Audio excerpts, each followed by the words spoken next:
அஸ்ஸலாமு அலைக்கும். நாங்கள் துபாயில் குர்ஃபகான் அப்படின்னு சொல்லிட்டு ஒரு பிளேஸ்க்கு போயிருந்தோம். அது எப்படின்னா சுற்றியும் மலை, நடுவில் பீச்னு பார்க்கவே ரொம்ப அழகாக இருந்துச்சு. இதில் என்ன ஒரு ஆச்சரியமான விஷயம்னா, அந்த மலைக்கு மேலே பேலஸ் மாதிரி ஒரு வீடு இருக்குது.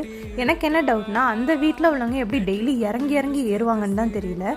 நாங்கள் அந்த பிளேஸில் போட்டிங் போகலாம் அப்படின்னு சொல்லிட்டு பிளான் பண்ணி போனோம். ரொம்பவே வேகமாக போச்சு. கடலில் உள்ள தண்ணியெல்லாம் எங்கள் மூஞ்சியில் வந்து ஃபேஸ் வாஷ் பண்ணிட்டு போகிற மாதிரி இருந்துச்சு.